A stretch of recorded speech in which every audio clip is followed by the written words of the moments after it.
नमस्कार, मैं निकिता आपके साथ। आप देख रहे हैं सत्य हिंदी। एक नजर डालते हैं अब तक की सुर्खियों पर। छत्तीसगढ़ के पूर्व मुख्यमंत्री भूपेश बघेल के बेटे चैतन्य बघेल को ईडी ने गिरफ्तार कर लिया है।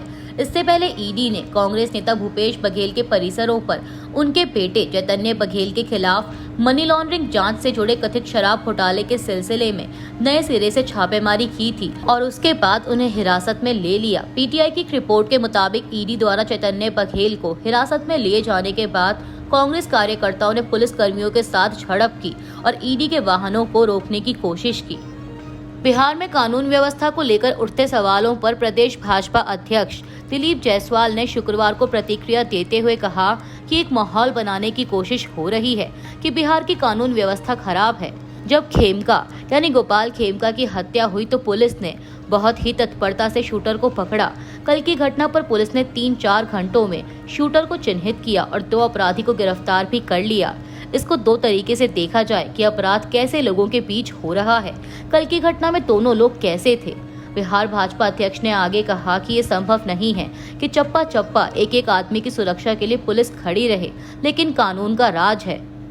पटना के पारस अस्पताल में हुए सनसनीखेज हत्याकांड में एक आरोपी को गिरफ्तार किया गया है। पुलिस के अनुसार हत्याकांड को अंजाम देने वाले 5 हथियारबंद बदमाशों की पहचान कर ली गई है। इन बदमाशों ने गुरुवार को अस्पताल में घुसकर एक गैंगस्टर चंदन मिश्रा की गोली मारकर हत्या कर दी। मिश्रा इलाज के लिए अस्पताल में भर्ती था। गिरफ्तार आरोपी का नाम तौसीफ बादशाह है, जो एक प्रॉपर्टी डीलर है और कथित तौर पर कॉन्ट्रैक्ट किलिंग में शामिल रहा है। 17 जुलाई को सुबह करीब 7:30 बजे 5 हथियारबंद लोग पटना के राजा बाजार इलाके में स्थित पारस अस्पताल में घुसे। ये लोग अस्पताल के दूसरे माले पर कमरा नंबर 209 में पहुंचे, जहां चंदन मिश्रा का इलाज चल रहा था। सीसीटीवी फुटेज में दिखा कि ये लोग पिस्तौल निकालकर कमरे में घुसे, चंदन मिश्रा पर कई गोलियां चलाई और फिर वहां से भाग गए। चंदन मिश्रा को कई गोलियां लगी और अस्पताल में ही उसकी मौत हो गई। चंदन मिश्रा बक्सर जिले का निवासी था और कई आपराधिक मामलों में आरोपी था। उसके खिलाफ 24 से अधिक आपराधिक मामले दर्ज थे, जिनमें 12 से अधिक हत्या के मामले शामिल थे। वह 2011 में व्यवसायी राजेंद्र केसरी की हत्या के मामले में दोषी करार दिया गया था। कांग्रेस सांसद और लोकसभा में नेता प्रतिपक्ष राहुल गांधी ने शुक्रवार को कहा है कि रॉबर्ट वाड्रा को केंद्र सरकार लगातार परेशान कर रही है। राहुल गांधी ने सोशल मीडिया प्लेटफॉर्म एक्स पर लिखा कि मेरे जीजा को पिछले 10 सालों से सरकार लगातार परेशान कर रही है। अभी की चार्जशीट विच हंट यानी राजनीतिक द्वेष से प्रेरित पतले की कार्रवाई का हिस्सा है। राहुल गांधी ने कहा कि वो रॉबर्ट, प्रियंका और उनके बच्चों के साथ मजबूती से खड़े हैं। ऐसा इसलिए क्योंकि वो फिर से दुर्भावनापूर्ण राजनीतिक रूप से प्रेरित बदनामी और उत्पीड़न का सामना कर रहे हैं। राहुल गांधी ने कहा कि मुझे पता है कि वो सभी किसी भी प्रकार के उत्पीड़न का सामना करने के लिए साहसी हैं। बिहार के पूर्व मुख्यमंत्री और आरजेडी प्रमुख लालू यादव की बिहार झूठ बोलने आ रहे हैं पीएम मोदी वाली टिप्पणी पर भाजपा नेता रविशंकर प्रसाद ने प्रतिक्रिया देते हुए कहा कि हल्की बातें बोलने में लालू यादव तेज हैं। उनकी इन टिप्पणियों की हम बहुत भत्सना करते हैं। पीएम पद की एक गरिमा होती है। आप मुख्यमंत्री रहे हैं तो थोड़ा गरिमा का ध्यान रखिए। आपको बता दें कि लालू यादव ने सोशल मीडिया प्लेटफॉर्म एक्स पर एक पोस्ट में लिखा था कि झूठ बोलने आज बिहार आ रहे हैं प्रधानमंत्री मोदी, क्या आप झूठ सुनना पसंद करेंगे? मीडिया रिपोर्ट्स के मुताबिक पीएम मोदी शुक्रवार को बिहार के पूर्वी चंपारण जिले के मोतिहारी के दौरे पर हैं। आरजेडी प्रमुख लालू प्रसाद यादव की याचिका सुप्रीम कोर्ट ने नहीं सुनी। लालू यादव ने लैंड फॉर जॉब मामले के मुकदमे पर रोक की मांग की थी, लेकिन सुप्रीम कोर्ट ने कहा कि उनकी याचिका दिल्ली हाई कोर्ट में लंबित है, पहले वहां अपनी बात रखें। 29 मई को दिल्ली हाई कोर्ट ने मुकदमे पर रोक से मना कर दिया था। हालांकि एफआईआर निरस्त करने की उनकी याचिका पर सीबीआई को नोटिस जारी किया था। यानी लालू यादव की याचिका अभी हाई कोर्ट में लंबित है। अपनी याचिका में लालू यादव ने निचली अदालत की कार्रवाई रोकने की मांग की थी। उन्होंने एफआईआर निरस्त करने और 2022, 23 और 2024 में दाखिल 3 आरोप पत्र को रद्द करने की भी मांग की थी, लेकिन सुप्रीम कोर्ट के जस्टिस MM सुंदरेश और जस्टिस N कोटेश्वर सिंह की बेंच ने सुनवाई से मना कर दिया। अमेरिका के द रेजिस्टेंस फ्रंट को विदेशी आतंकवादी संगठन घोषित किए जाने के फैसले का भारतीय विदेश मंत्री एस जयशंकर ने शुक्रवार को स्वागत किया। विदेश मंत्री एस जयशंकर ने अमेरिकी विदेश मंत्रालय और विदेश मंत्री मार्को रूबियो की इस फैसले के लिए सराहना की। उन्होंने सोशल मीडिया प्लेटफॉर्म एक्स पर लिखा कि यह भारत और अमेरिका के बीच आतंकवाद के खिलाफ के मजबूत सहयोग का प्रमाण है। अमेरिका ने दी रेजिस्टेंस फ्रंट को विदेशी आतंकवादी संगठन घोषित किया है। अमेरिकी विदेश मंत्रालय ने बयान जारी कर इसकी जानकारी दी।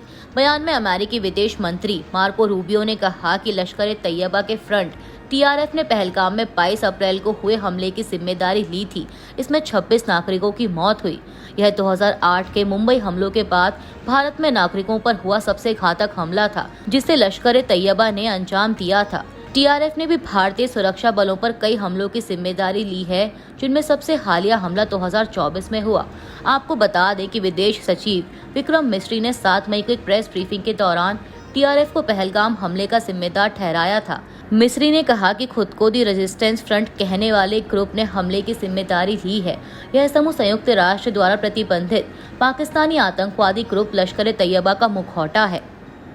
ब्राजील के राष्ट्रपति लूला डा सिल्वा ने अमेरिकी राष्ट्रपति डोनाल्ड ट्रंप के ब्राजील पर 50% टैरिफ लगाने की चेतावनी पर प्रतिक्रिया दी है। उन्होंने टीवी पर प्रसारित भाषण में ट्रंप की 50% टैरिफ लगाने की धमकी को अस्वीकार्य ब्लैकमेल करार दिया। बता दें कि ट्रंप ने ब्राजील की सरकार पर पूर्व राष्ट्रपति सियर बोल्सोनारो के खिलाफ विच हंटिंग का आरोप लगाया था। उन्होंने यह कहते हुए 9 जुलाई को ब्राजील पर टैरिफ लगाने की घोषणा की। सियर बोल्सोनारो पर 2022 के चुनाव को पलटने की साजिश में कथित भूमिका के लिए मुकदमा चल रहा है। यदि दोनों देशों के बीच कोई समझौता नहीं हुआ तो ब्राजील पर 50% टैरिफ 1 अगस्त से लागू हो जाएगा। वहीं ब्राजील के राष्ट्रपति ने भाषण में उन नेताओं को देश विरोधी बताया जो ट्रंप का समर्थन कर रहे हैं। इंडिया गठबंधन की बैठक शनिवार 19 जुलाई को शाम 7 बजे ऑनलाइन आयोजित की जाएगी। इसमें संसद के मॉनसून सत्र के लिए साझा रणनीति और देश के मौजूदा राजनीतिक हालात पर चर्चा होगी। कांग्रेस के संगठन महासचिव केसी वेणुगोपाल ने सोशल मीडिया प्लेटफॉर्म एक्स पर यह जानकारी गुरुवार रात को दी। उन्होंने एक्स पर एक पोस्ट में लिखा कि देश में मौजूदा राजनीतिक स्थिति पर चर्चा के लिए इंडिया गठबंधन के दलों के नेताओं की एक बैठक शनिवार 19 जुलाई 2025 को शाम 7 बजे ऑनलाइन आयोजित की जाएगी। बता दें कि संसद का मॉनसून सत्र 21 जुलाई से शुरू होगा। शुक्रवार को दिल्ली के कई स्कूलों को बम की धमकियां मिलने से छात्रों और उनके अभिभावकों में दहशत फैल गई।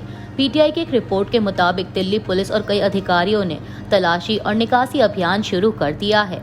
एक अधिकारी ने बताया कि राष्ट्रीय राजधानी के कई स्कूलों को बम की धमकियां मिली हैं। इस हफ्ते यह चौथा दिन है जब राजधानी के स्कूलों को बम की धमकियां मिली हैं। इस पर आम आदमी पार्टी दिल्ली के संयोजक सौरभ भारद्वाज ने कहा कि अभिभावक बेहद परेशान हैं। वे अपने बच्चों को स्कूल छोड़कर काम पर जाते हैं, तभी उन्हें एक फ़ोन आता है जिसमें कहा जाता है कि स्कूल में बम की धमकी है और उन्हें तुरंत अपने बच्चों को ले जाना है। इससे अभिभावकों में लगातार दहशत का माहौल बना हुआ है और ऐसा लगभग हर दिन हो रहा है। सरकार खुद को पूरी तरह से लाचार बता रही है, लेकिन ऐसा नहीं चल सकता। जब राजनीतिक हितों की बात आती है तो हर एजेंसी दिन रात काम करती है, लेकिन जब जन कल्याण की बात आती है तो कुछ नहीं किया जाता। कानून व्यवस्था की स्थिति भी बिगड़ती जा रही है। हम जंगल राज देख रहे हैं। अभी के लिए इतना ही। बाकी की देश दुनिया की बड़ी खबरों के लिए बने रहिए सत्य हिंदी के साथ।